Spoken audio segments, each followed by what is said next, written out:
하나님께서 써주신 성경에 보면 부자가 아니라 탕자의 비유가 있습니다. 이 탕자의 비유는 아버지의 사랑과 그리고 아들의 생각 이런 것들을 잘 보여주는 것이죠. 아들은 아버지에게서 얼마만큼의 재산을 달라고 요구했고, 그리고 그것을 가지고 도시에 가서 허랑방탕했어요. 그야말로 돈을 물쓰듯이 해가지고 전부 다 없애버렸죠. 그리고 마침 돈이 떨어지자 이제 그 동네에 기근이 내려서 양식을 얻고 먹고 살 길이 암담했어요. 그래서 돼지를 치는 농장에 가서 거기서 돼지가 먹는 열매를 같이 먹으면서 생존을 이어갈 때 하루는 생각이 납니다. 내가 여기서 뭐 하고 있는가? 우리 집에 가면 아버지의 종들, 내가 부렸던 그 사람들도 좋은 밥을 먹고 편안히 있는데 나는 여기서 굶어 죽는구나. 그리고 돌이켜서 이제 아버지의 집으로 갑니다. 그래서 이 부자와 탕자에게서 가장 은혜가 되는 것은 이제 아들이 집으로 돌아올 때 아들이 아버지를 발견하고 뛰어오는 게 아니라 아버지가 아들을 보고 반겨서 뛰어나갑니다. 왜 그럴까요? 아버지는 아들이 돌아오기를 기다리고 있었다는 것이죠. 그래서 이 돌아온 탕자 비유에서 부모의 마음과 자식의 마음이 어찌 다른지를 알 수가 있는 거예요. 비슷한 얘기가 있죠. 어떤 여자아이 하나가 공부하기 싫고 시골에서도 살기가 싫어서 장롱 속에서 아버지 어머니가 모아놓은 돈을 들고 친구 따라 서울로 올라갔어요. 그러나 서울에서 공장 생활하는 게 쉽지가 않았던 것이죠. 결국 다 포기하고 집으로 돌아가려는데 어머니가 나를 어떻게 생각할까? 부끄럽기도 하고 미안하기도 하고 도저히 밝은 시간에 들어갈 수가 없겠어요.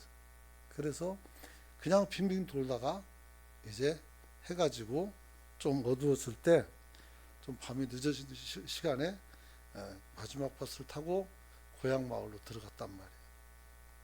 그래서 한참 걸어서 집에 도착한 이 딸이 집 앞에 와서 굉장히 큰 감동을 받았어요.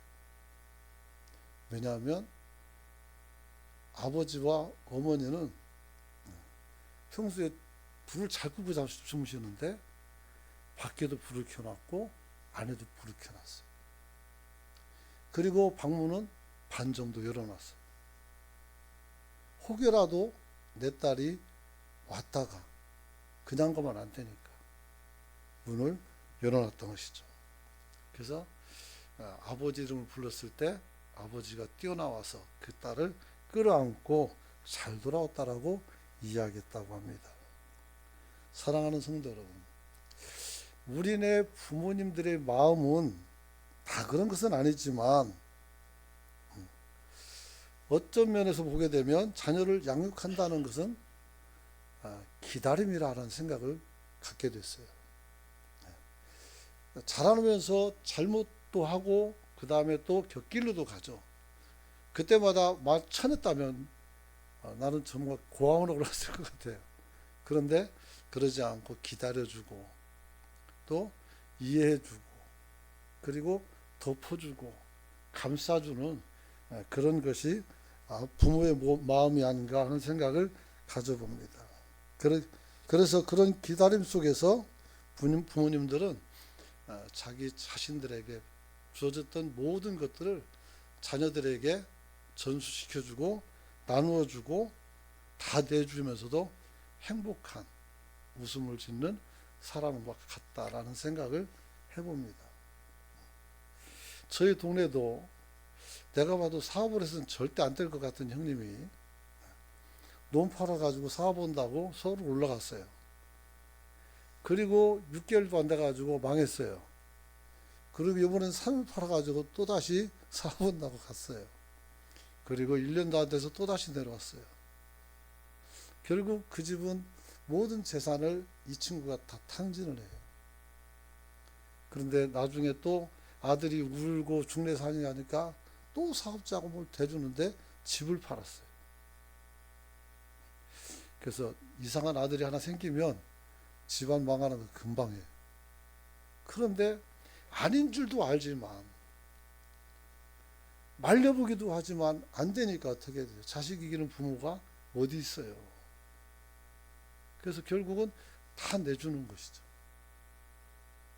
그리고 오갈 데가 없는 그런 모습으로 바뀐 것을 보게 됩니다. 사랑하는 성도 여러분, 자식이 행복해지면 내가 행복해지고 자식이 잘 되면 내가 잘 된 것처럼 기뻐하고 즐거워할 수 있는 것이 누구예요? 부모죠. 자식들은 그걸 잘 몰라요. 내가 빨리 성장하고 내가 목표를 잘 달려가는데 그것도 이해해주지 않고 돈도 잘 안 주고 도움도 안 주고 다리나 그런 것 같고 그래서 원망을 하죠. 근데 왜 그랬을까요? 여러분들이 잘 안 되길 바라서 그렇게 하는 것이 아니라 안 되는 것을 알기 때문에 막는 거예요. 탕자가 집을 나갈 때 아버지에게 자기 분깃을 달라고 요구했을 때 선뜻 줄 아버지가 누가 있어요? 자기 인생도 제대로 컨트롤 못하는 게 뭘 할 수 있겠어요? 하지만 어떻게 꿈을 가지고 나간다 하니 막을 수도 없는 거죠. 여러분, 그러므로 또 주고 또 주고 또 주고 나중에 손에 아무 것이 없어도 불행하다고 생각하지 않아요. 동네 사람들이 모여서 그 집 아들 얘기하면서 이렇게 흉을 볼 때 그 어른이 화를 펄떡 내면서 내 아들은 그런 놈이 아니라고, 운이 없어서 그런 거라고 그렇게 말해요. 그 집에 가면서 얼마나 속이 상했을까 하는 생각을 해보게 됩니다. 하지만 그 아들은 그렇게도 생각 안 해요. 아버지가 더 이상 줄 게 없는 것을 바라보면서 지질이 가난하고 지질이 못난 아버지라고 생각하고 원망을 하더란 말이에요. 이게 자식 생각과 부모 생각은 다른 거예요. 왜 그럴까요? 자식은 한없이 부모에게 기댈 수가 있어서 투덜거리는 거예요. 더 미안해서도 부정적인 말을 할 수도 있겠죠. 그러나 부모는 어떻게 해야 돼? 책임을 져주는 사람이란 말이에요. 그러니까 맞기도 하고 도면도 하지만 이게 말을 들어야죠. 그러니 매일 질 수밖에 없고 그렇게 되는 것이죠. 여러분, 그러나 사실 많은 사람들이 이렇게 살면서도 자기가 지금 어떤 삶을 사는지를 잘 알지 못하고 사는 사람이 대부분이에요. 왜냐하면 늘 그렇게 살아왔으니까, 늘 내어주고 살아왔으니까 그게 당연한 것으로 생각하죠. 자식들은 부모한테 손해보려고 안 합니다. 그게 참 안타깝죠. 여러분, 때로는 모든 것을 다 내주었기에 아무것도 갖지 않고 있는 부모를 자녀들이 거북해하고 어떤 때는 짐스러워하는 것도 봅니다. 자기가 다 말아먹고 나서 나중엔 돌보지를 않아요. 농촌에다 그냥 박아놓고 거기서 땅이나 파괴하고 자기는 고급진 집에서 그래도 살려고 생각하고 원래 그런 줄 알고 있어요. 그래서 안타깝다는 생각을 가져봅니다. 그래서 요즘 이런 말이 나온 지가 오래됐죠. 이제 재산이 생기거든 자식에게 다 주지 말라는 거. 다 주지 말고 내 걸 남겨놔도 살 수 있다는 것을 이제 이야기하는 똑똑한 부모들이 많이 나왔습니다. 여러분. 그럼에도 불구하고 이러한 부모의 사랑은 종종 하나님의 사랑의 그림자로 표현되기도 합니다. 심지어는 주님은 이렇게 말하죠. 내 부모는 너를 버릴지라도 나는 너를 버리지 않겠다라고 우리에게 말씀했어요. 할렐루야. 부모가 어떻게 자식을 버립니까? 아마 어떤 때는 나도 애 있으니까 머리끝까지 막 혈압이 올라갈 때 있어요. 저기 왜 저러나 막. 뭘 잘못 먹었나? 내가 뭘 했다고? 그렇게 나쁜 놈은 아니에요. 좋은 놈인데 한 번씩 그렇게 훅 올라올 때가 있단 말이에요. 그럼 팰 수도 없고 다 컸으니까 이제 쪽 봤을 때 종아리도 탁 때리면 되는데 그것도 안 되고 인생 살지도 못하고 아무것도 알지도 못하면서 내 인생을 가지고 가타부터 말하면 웃기기도 하고 그래요. 그렇죠. 그래서 어떤 부모든지 자식을 포기하기가 참 어렵죠. 물론 부모로 준비되지 않은 어린 사람들 같은 경우는 아이를 출산하고 책임질 수 없으니까 버리고 가는 분도 없지 않아 있어요. 그래서 교회에서 베이비시터 만들어 가지고 이것을 받아다가 기관에서 아이를 살리는 그런 일도 하고 있어요. 참 안타깝죠. 그래서 아이를 가지려면 아이를 책임질 수 있는 그런 어떤 장치를 좀 하고 해야 되지. 그냥 털썩 애가 가져버리면 어떻게 해요? 자기는 자기 죄가니까 죄값이니까 불행해도 되지만 애들은 무슨 죄가 있어요? 그냥 안타깝죠. 여러분, 오늘 하나님께서 우리에게 주신 사랑이 참 크죠. 근데 그 사랑을 하나님께서는 종종 아버지와 어머니의 마음을 통해서 우리에게 알게 하시는 겁니다. 그러므로 부모의 사랑은 숭고한 것인 줄로 믿으시기 바랍니다. 혹 여기 지금 앉아 계신 분 중에서도 우리 엄마는 빼놓고 우리 아버지는 빼놓고 이렇게 생각한다면 아직 여러분은 아버지의 마음을 어머니의 마음을 알 수가 없는 사람이에요. 앞뒤로 인사합시다. 부모 마음을 헤아립시다. 부모 마음을 헤아리시길 축원합니다. 오늘이 가정의 달에서 오늘 어버이 주일이에요. 그래서 여러분들에게 이제 어버이에 관한 아버지와 어머니에 관한 이야기를 하지 않을 수가 없습니다. 오늘 본문에서도 보면 예수님께서 십자가에서 달려 죽으시면서 이제 바로 자기 십자가 바로 발밑에서 다른 마리아들과 어머니가 거기 있었어요. 그래서 이분을 바라보고 요한에게 자기 어머니를 부탁을 합니다. 뭐라고 말했습니까? 이렇게 말합니다. 여자여 보소서 아들입니다. 그랬어요. 요한을 가리키면서 아들입니다. 내 대신 이 사람이 어머니를 섬길 겁니다. 이 말이죠. 그리고 요한에게 말합니다. 보라 내 어머니라. 이렇게 내 어머니라. 그래서 그때부터 그 제자가 자기 집에 누구를 마리아를 모셨어요. 자기 부모로. 여러분, 예수님은 어쨌든 장남이었었고 가정을 책임져야 될 사람이었으며 사사로이는 마리아의 미래의 희망이었어요. 근데 그가 자기가 할 일을 하고 죽어가는 과정 속에서 마지막으로 인간의 정리를 가지고 행했던 일이 뭐냐면 자기 어머니를 보호하고 어머니를 지키는 것이었어요. 여러분, 이제 저는 아버지도 가셨고 어머니도 가셨고 장모님도 가셨고 이제 장애는 한 번 남았어요.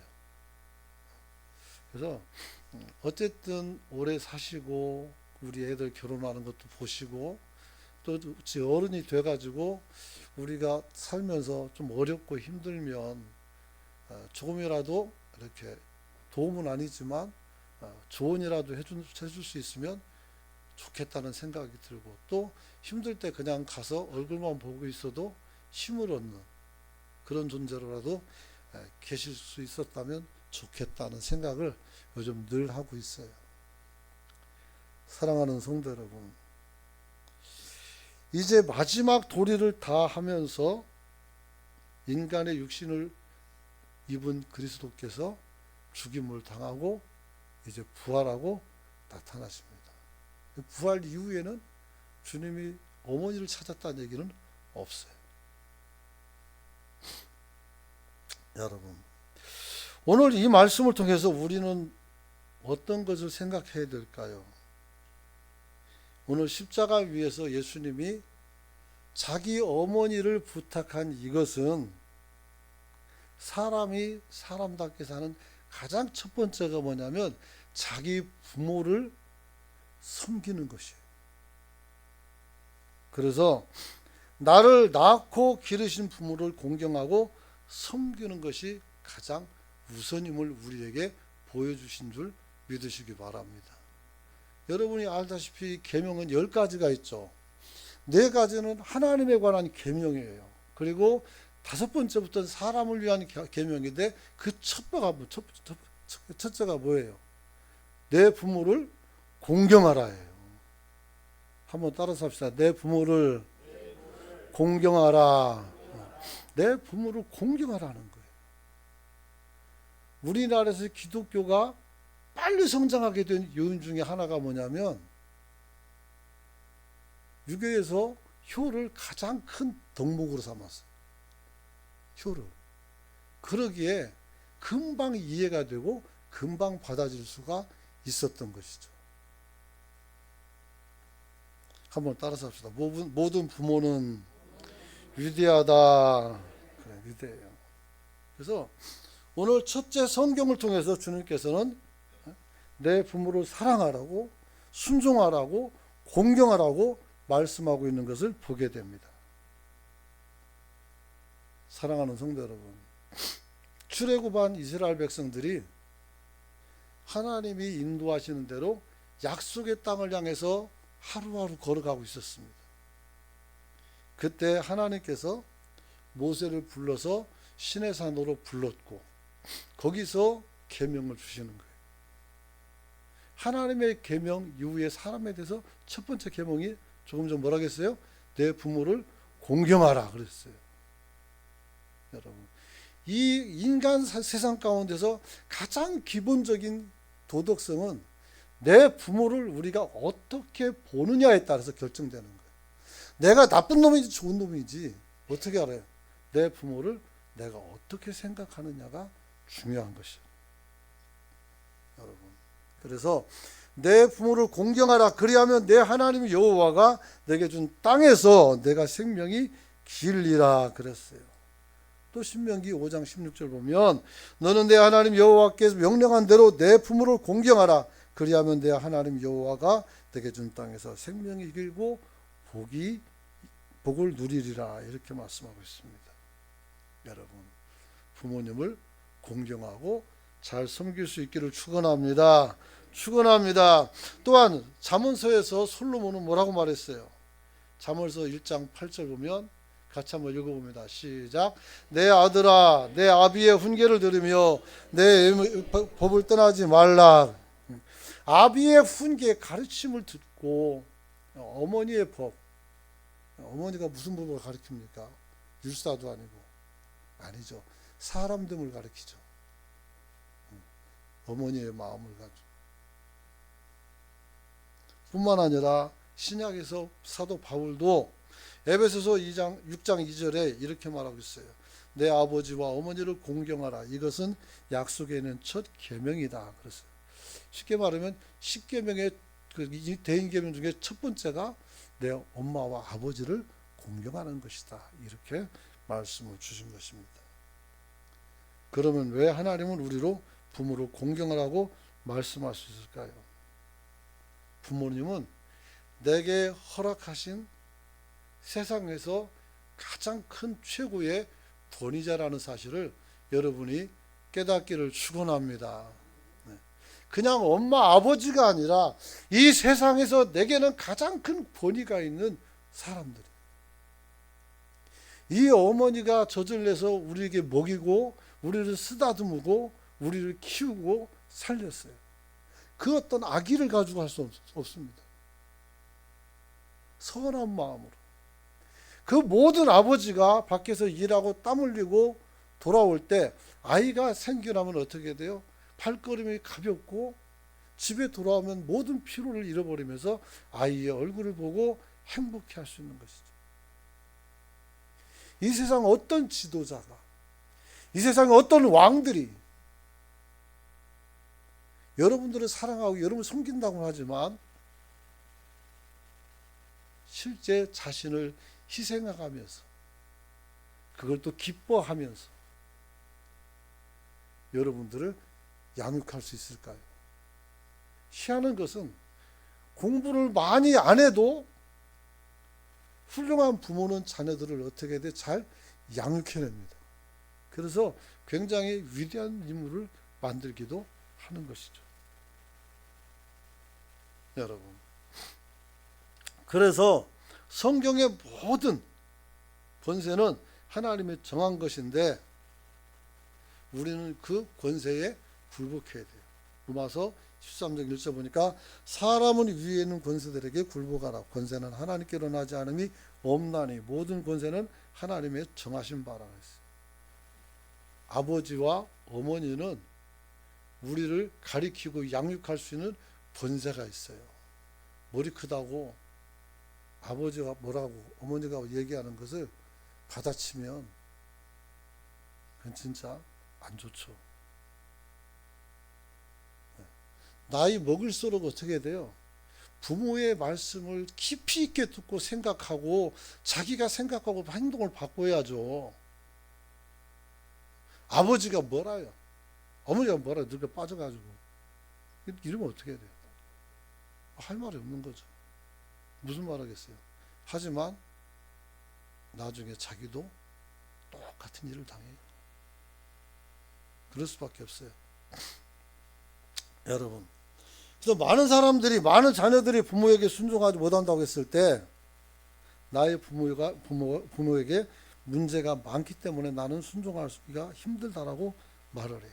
뭐 일리가 있죠. 하지만 진리는 아니에요.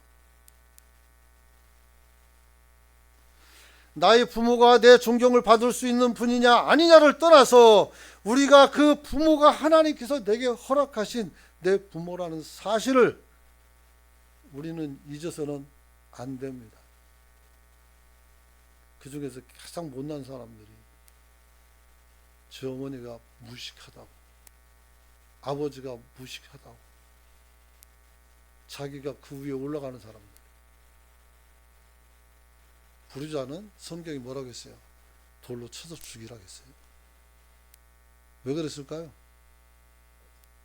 이건 사람도 아니라는 거죠.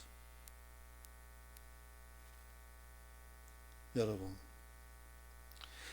내가 생각하는 그 시원찮은 그 부모가 하나님께서 내게 주신 부모이고 그가 나를 지금까지 이렇게 존재하도록 돌보고 세워줬다는 사실을 알아야 돼요. 내가 그냥 혼자 컸다고 생각하면 곤란해요. 그렇죠. 그래서 이런 사실 하나만이라도 있다면 우리는 충분히 부모를 존경할 수가 있다 그래요. 하나님께서는 특별히 권위자들을 통해서 우리를 성숙시키고 우리로 하여금 더 큰 일을 하도록 도와주시는 거예요. 여러분, 많은 사람들이 오늘은 기존 권위나 기득권층에 대한 막연한 반발을 가지고 살고 있지만 성경에서는 어떻게 돼요? 그들에게 순종을 하고 계세요. 그 사람들이 주관자라고 말하고 있어요. 그러므로 우리는 어떤 계획을 강하게 요구할 수는 있지만 우리가 특별히 부모 앞에서 부모를 무기력하게 만들지 않기를 축복합니다. 부모를 무기력하게 만드는 거예요. 뭐예요? 아무것도 못하게 만드는 거예요. 나에 대해서. 그런 사람들 지금 많아요. 이거는 큰일 날 일이에요. 하나님은 부모나 그 밖의 모든 권위를 통해서 우리를 성숙시켜주시는 도구로 사용하고 있다는 것을 늘 기억할 수 있는 성도가 되시길 축원합니다. 그런데 문제는 이런 권위자들이 존경받을 만한 사람이라면 문제가 없지만 그렇지 못할 때는 어떻게 해야 되는가? 까다로운 부모가 있어요. 성격도 좀 이상하고 내가 봐도 저 이상하다 이런 생각이 없지 않은 사람이 있어요. 이런 사람들에게 우리는 정말 순종해야 되는가라고 묻는다면 우리는 어떻게 해요? 우리가 그분의 속마음을 살펴서 우리가 잘 가려서 순종하고 살아가는 저와 여러분이 되시길 축원합니다. 베드로전서 2장 18절 보니까 사환들아 범사에 두려움으로 주인들에게 순복하되 선하고 관용하는 자들에게 뿐만 아니라 까다로운 자들에게도 똑같이 순복하고 선을 행하라고 말했어요. 요셉이 보아스 집에 갔을 때 집주인 남편은 참 좋은 사람이지만 여자는 좀 안 좋은 사람이었어요. 그렇다고 해서 요셉이 그를 멀리하고 그를 무시하고 그랬습니까? 그러진 않았어요. 함께 죄 짓는 것은 거부절했지만 나머지는 일을 잘해서 그 가정을 더 풍요롭게 만들었다는 것을 여러분은 기억하시길 축원합니다. 왜 이렇게까지 해야 되는가? 베드로전서 2장 20절 보니까 죄가 있어 매를 맺고 참으면 무슨 칭찬이 있으리요.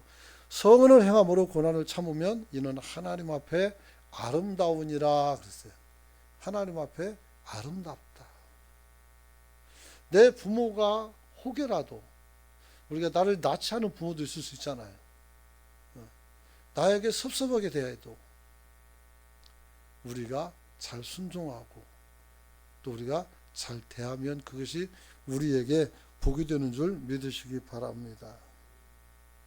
왜냐하면 베드로전서 2장 21절 보니까 이를 위하여 너희가 부르심을 받았으니 그리스도도 너희를 위하여 고난을 받으사 너희에게 본을 끼쳐 그 자취를 따라오게 하려 하셨느니라 그랬어요.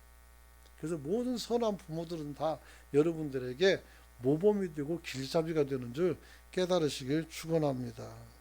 그런 것이죠. 혹여 우리 부모는 정말 아무것도 나한테 해준 것도 없고 정말 힘만들게 했던 부모를 내가 가지고 있다 한들 여러분 아무리 부족한 부모도 어떻게 돼? 내게는 그래도 은사라는 사실을 깨달으시길 축원합니다. 우리가 부르는 어머니 노래 있죠. 나실 때 괴로움 다해 지시고 기르실 때 밤낮으로 애쓰는 마음 진자리 마른 자리 누시고 손발이 다닳도록 고생하시네. 그랬어. 하늘 아래 그 무엇이 높다 하리요. 어머니와 아버지의 은혜는 가히 없다. 다시 끝이 없다. 크기를 잴 수가 없다. 이런 뜻이에요. 이게 어디서 나오는 말이에요? 불경에서 나와요. 부모 은중경이라는. 그래서 진자리 마른 자리가 뭐예요? 그 강가에서 수상수택을 살면서 습기가 많아서 애들이 염증이 나요. 그러니까 아이를 어떻게 눅눅한 자리에서 마른 자리를 계속 옮기면서 아이를 돌봐야 되는 거예요. 심지어는 자기 배 위에다 올려놓고 어린아이를 키우다 보면 뒤에서 등창이 나요. 그것을 이야기하는 거예요.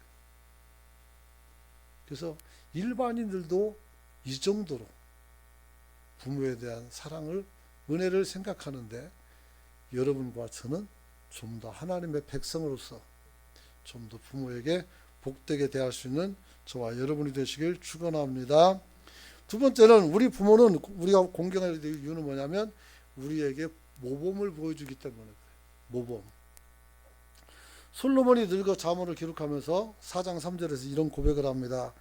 나도 내 아버지에게 아들이었으며 내 어머니 보기에 유악한 외아들이었다.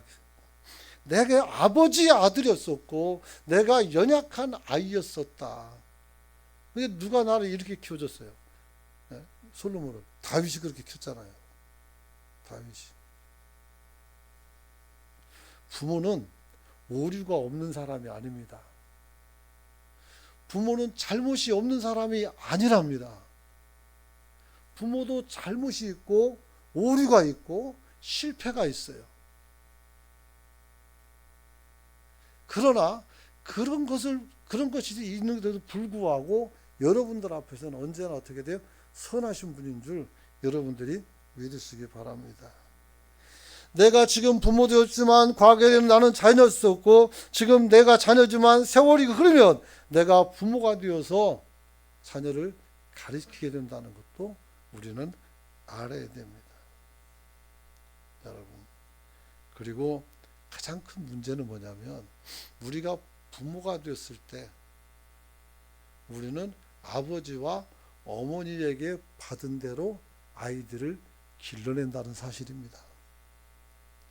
혹여 내 부모가 나를 버렸거나 나 홀로 컸거나 아버지가 어머니가 일찍 돌아가셨다면 다른 사람들의 것을 보고 여러분들이 배워서 내 아이들에겐 더 큰 안정감을 주고 그 아이들이 더 인격적으로 훌륭하게 자랄 수 있도록 잘 이끌어갈 수 있는 저와 여러분이 되시길 축원합니다.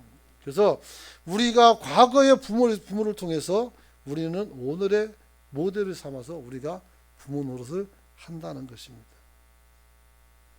기억하십시오. 내가 해야 될 것은 지금 내가 내 부모를 대하여 행하는 이 일거수일투족이 다시 내게로 내 자식을 통해서 돌아온다는 겁니다. 좀 감해서 돌아왔으면 좋겠는데 그렇지도 않아. 더 늘려서. 왜냐하면 세상 죄악을 묻혀가지고 있기 때문에 더 험하게 되는 것이죠.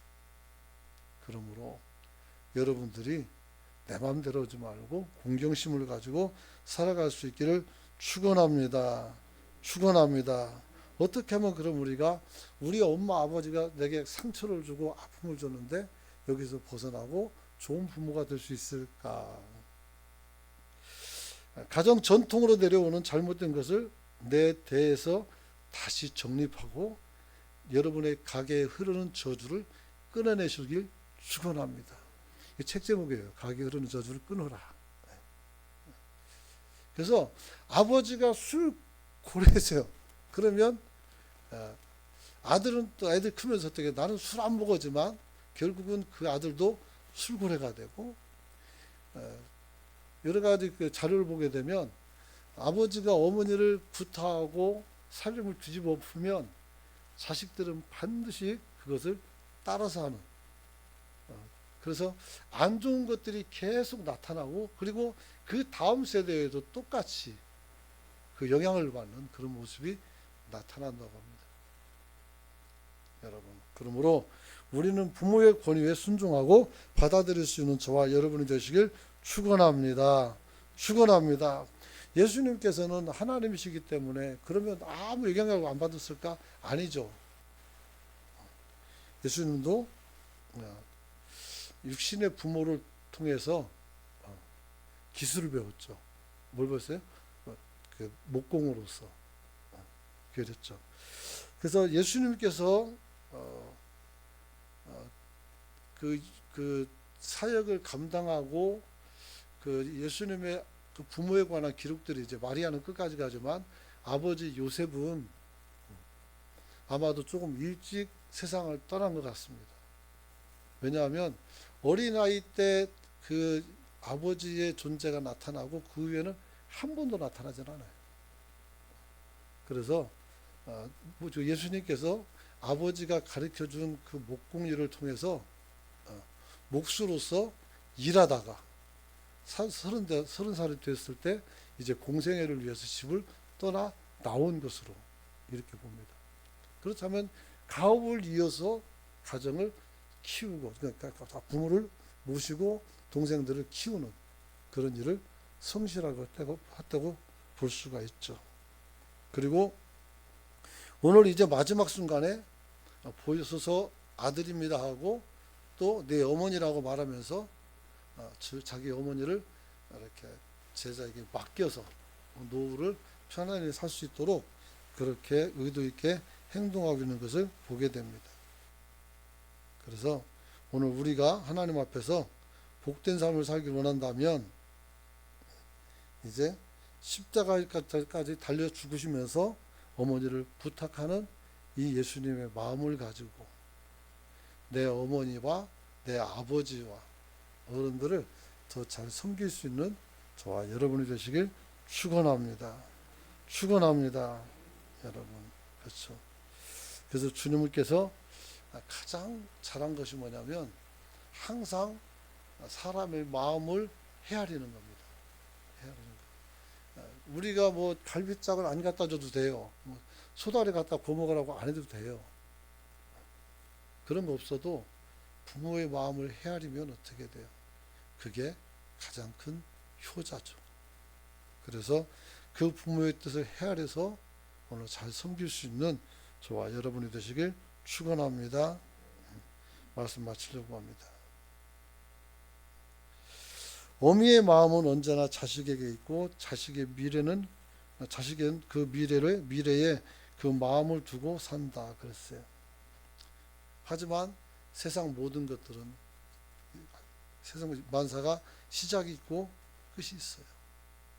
그래서 어머니의 마음을 가지고 우리가 사랑하고 받고 컸고 또 우리 자식의 마음을 가지고 부모에게 효도하지만 시간은 우리를 기다려주지 않는다 이렇게 말하는 것입니다. 그러므로 우리 부모도 때가 되면 떠난다는 것을 알고 생존했을 때 우리가 잘할 수 있는 우리가 되시길 축원합니다. 가능한 미루지 말고 우리에게 더 좋은 일이 있으면 그런 좋은 일들을 행해서 가족 간에서 더 복되고 아름다운 가정을 만들 수 있길 축원합니다.